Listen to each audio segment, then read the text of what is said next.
দুনিয়ার দিকে এত অগ্রগামী, আখিরাতের দিকে যে আমরা এত পিছনে। রাসূলুল্লাহ সাল্লাল্লাহু আলাইহি ওয়াসাল্লামের এক সাহাবী সালাবা ইবনে আনসারী রাদিয়াল্লাহু তাআলা একদিন রাসূলুল্লাহ সাল্লাল্লাহু আলাইহি ওয়াসাল্লামের দরবারে হাজির হয়ে বললেন, হে রাসূলুল্লাহ সাল্লাল্লাহু আলাইহি ওয়াসাল্লাম, আপনি আমার জন্য দোয়া করুন। কি দোয়া করুন? আমার জন্য দোয়া করুন, দুনিয়ার যেন আমাকে এমন সম্পদ দেওয়া হয় যে সম্পদে আমি তাহার পরিবার সম্পদের নাম হয়। আমার সম্পদের জন্য আল্লাহর কাছে দোয়া করুন, আমাকে আল্লাহ সম্পদ দান করবেন। রাসূলুল্লাহ সাল্লাল্লাহু আলাইহি ওয়াসাল্লাম ওই সাহাবীকে বললেন, আমার তরিকা, আমার যে পদ্ধতি, এই পদ্ধতি কি তোমার পছন্দ নয়? প্রশ্ন করেন, আমার যে তরিকা, এই তরিকা কি তোমার পছন্দ নয়? রাসূলুল্লাহ সাল্লাল্লাহু আলাইহি ওয়াসাল্লাম বললেন, সেই সত্তার কসম, আল্লাহর কসম করে বলি, আমার জীবন যার হাতে, আমার জীবন আল্লাহর হাতে, ওই মালিকের হাতে। আমার যদি ইচ্ছা করতাম, আল্লাহ রাব্বুল আলামিন আমাকে এই দুনিয়াকে স্বর্ণ বানাইয়া, এই স্বর্ণ দিয়া আমাকে সম্পদ দিয়া করে দিতেন। এই সম্পদের মালিক আমার পিছনে, এই সম্পদটা আমার পিছনে ঘুরতো। আসলে হইরা যে আমি যদি আল্লাহর কাছে চাইতাম আর আমারে আল্লাহ এমন সম্পদ দিতা, এই সম্পদ সারা দুনিয়া যদি স্বর্ণ বানাইয়া দিতাম, এই স্বর্ণটা আমার সাথে ঘুরতো, অবশ্যই আমার আল্লাহ দিতে পারতাম, আমি হইলেও আল্লাহ আমার দিতে পারতাম। এই কথা বলার পর বললেন, সাহাবী আবার এসে বললেন, হে আল্লাহর রাসূল, আমার জন্য দোয়া করুন, আমাকে যেন আল্লাহ এমন সম্পদ দেন যে সম্পদ আমি পৃথিবীর সমগ্র সম্পদ যেন আমার আয়ত্তে করে দেন। আমাকে যেন এমন সম্পদ দেন যে সম্পদ দেওয়ার পর, এই সম্পদের মালিক হওয়ার পর আমি কি করব? আমি গরিব যারা আছে, যারা অসহায় আছে, তাদের খেদমত করব, তাদেরকে আমি দেব, তাদের হক আমি আদায় করব। আমার জন্য দোয়া করুন। এভাবে সাহাবী সালাবা ইবনে হাতিম আনসারী রাসূলুল্লাহ সাল্লাল্লাহু আলাইহি ওয়াসাল্লামের দরবারে তিনবার আসলেন। তৃতীয়বারের সময় আল্লাহ রাসূল দোয়া করলেন, আল্লাহ, আমার বান্দা চাইতেছে সম্পদ, তুমি সম্পদ দিয়ে দাও। এই সাহাবাকে আল্লাহ রাব্বুল আলামিন যখন রাসূল করিম সাল্লাল্লাহু আলাইহি ওয়াসাল্লাম দোয়া করলেন, দোয়া করার পরে যে সময় সম্পদ হয়ে গেল, পরের দিন থেকে দেখা যায় ওনার ছাগলের পাল বেড়ে গেছে, মহিষের পাল বেড়ে গেছে, গরুর পাল বেড়ে গেছে। এভাবে বের হইতে হইতে মদিনার জায়গা সংকীর্ণ হয়ে গেছে। আল্লাহ রাসূল দোয়া করছে ওই সাহাবীর জন্য, ওনার সম্পদ হইত। রাসূল করিম সাল্লাল্লাহু আলাইহি ওয়াসাল্লাম দোয়া করার পর ওই সাহাবীর এমন সম্পদ হইল, মদিনা পড়ে গেল। মদিনার জায়গা সংকীর্ণ হয়ে গেছে ছাগলের পালের কারণে, মহিষের পালের কারণে। ওই সাহাবী যখন ছাগলের পাল বেড়ে গেল, যখন সম্পদ বেড়ে গেল, আপনি শুধু আসরের নামাজ আর জোহরের নামাজ মদিনায় গিয়ে রাসূলের পিছনে পড়তেন, আর বাকি ওদের নামাজগুলো আদায় করতেন। দেখেন সম্পদে কি করছে, প্রথম নম্বর দর্শক কি করছে, প্রথমে রাসূলের পিছনে প্রতিদিন মদিনায় নামাজ পড়তা। ওই সাহাবী সম্পদ হওয়ার কারণে প্রথমে এক নম্বর কথা হয়েছে কি, জামাতে নামাজ শুরু হয়ে গেছে। যখন জোহরের নামাজ, আসরের নামাজ বাদ হয়ে যায়, শুধু পড়েন এখানে আর বাকি 3 ওয়াক্ত নামাজ পড়েন, তখন সাহাবী আরেক সাহাবীকে রাসূল সাল্লাল্লাহু আলাইহি ওয়াসাল্লাম জিজ্ঞাসা করলেন, আমার সাহাবা কোথায়? বললেন, সাহাবা এমন সম্পদ বের হয়ে গেছে যে সম্পদের কারণে শুধু আসর আর জোহরের নামাজে আসে, বাকি নামাজে আসতে পারে না। রাসূলুল্লাহ সাল্লাল্লাহু আলাইহি ওয়াসাল্লাম আরো কিছুদিন দেওয়ার পর দেখা যায় সম্পদ এমনভাবে সংকুলান হয়েছে, এমনভাবে বের হয়ে এমনভাবে বাড়েছে যে বাড়ার কারণে এই সাহাবী মদিনা ছেড়ে আরো দূর চলে গেছে। এই সম্পদগুলো নিয়ে আরো দূর চলে গেছে। চলে যাওয়ার পর এলাকায় 5 ওয়াক্ত নামাজে মদিনাতে আসতে পারেন না, দুর্ভাগ্য শুরু হয়ে গেছে। ওই সাহাবী যখন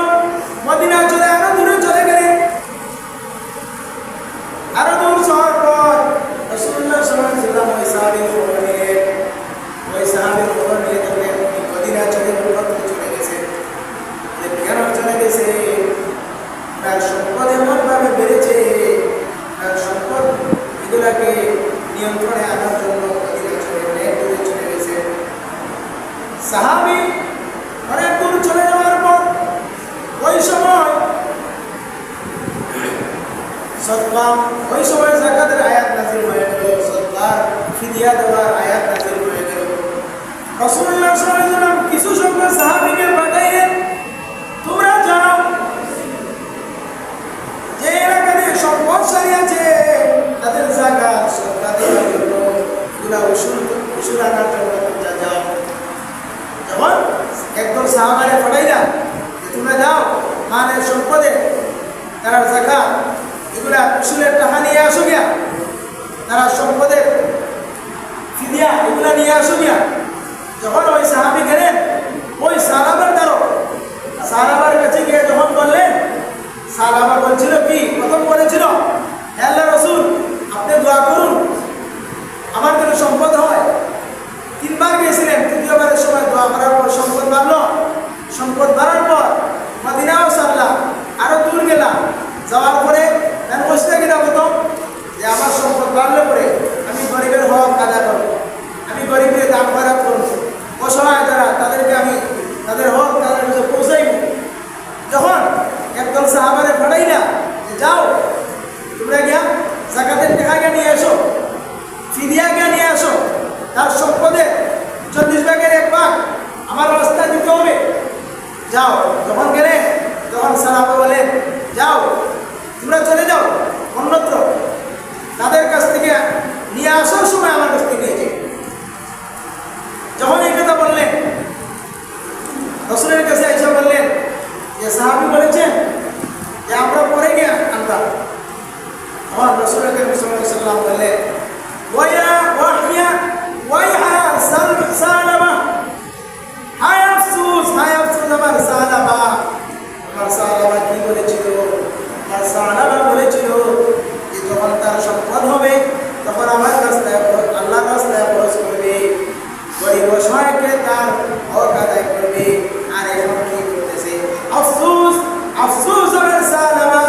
এই কথা বলার পর সাহাবারা আবার পাঠাইলেন ইসলামবাদীকে, সাহাবারা আবার কে বললেন, বলার পর সেই কথা বললেন, আগে যে কথা বলেছিলেন যাও করে দিব। এভাবে রাসূল করিম সাল্লাল্লাহু আলাইহি ওয়াসাল্লামের জামানায় এই সাহাবী এক সময় এমন সম্পদের বেতন ফিদিয়াও দিলে না, তাদের দোয়াও ভুলে গেল, তাদের ওয়াদাও ভুলে গেল।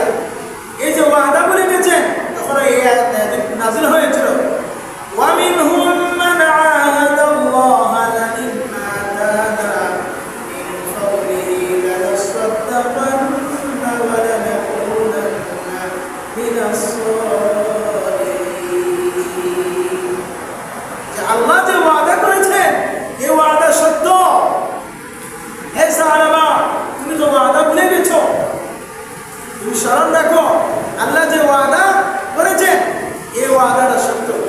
যখন রাসূল করিম সাল্লাল্লাহু আলাইহি ওয়াসাল্লামের সাথে কিছুদিন যাওয়ার পর ওই সাহাবা যখন ওই আয়াত নাযিল হলো তখন আফসোস করলা, আল্লাহ রাসূল আফসোস করলা, হে আমার সাহাবা। যখন সাহাবারে নিয়ে রাসূল সাল্লাল্লাহু আলাইহি ওয়াসাল্লাম এই কথা বলছেন তখন ওই মজলিসে সাহাবার পুত্রের একজন মানুষ আত্মীয় স্বজন ছিলেন। ওই সাহাবা তাড়াতাড়ি গেলেন, সাহাবার আত্মীয় স্বজন গেলেন সাহাবার দ্বারা গিয়ে বললেন, হে সাহাবা রাসূল করিম সাল্লাল্লাহু আলাইহি ওয়াসাল্লাম তোমাদের না আফসোস করছেন আর তোমাকে লোকেরা বৎসনা করতেছে, তোমাকে ধিক্কার জানাইতেছে। ওই সময় সাহাবা তাড়াতাড়ি রাসূলের কাছে আসলো, এসে বলল, রাসূল আমার মান সম্পদ আপনার কাছে দিয়ে দিলাম, আপনি নিয়ে নেন, আমার মানের উসুল আপনি রেখে দেন।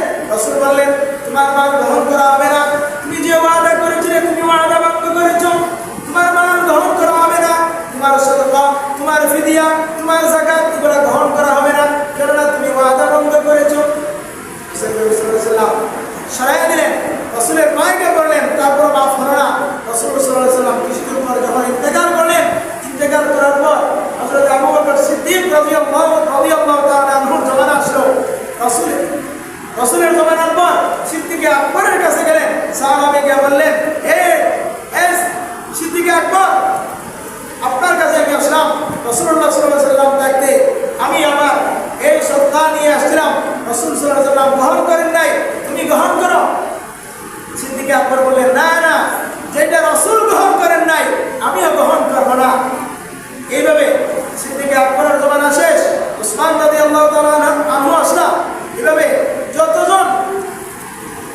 সাহাবী এসেছেন, যখন নবী এসেছেন, তার জমানে আসার পরও তার সাহাবার সম্পদকে কেউ গ্রহণ করল না। কেন গ্রহণ করল না?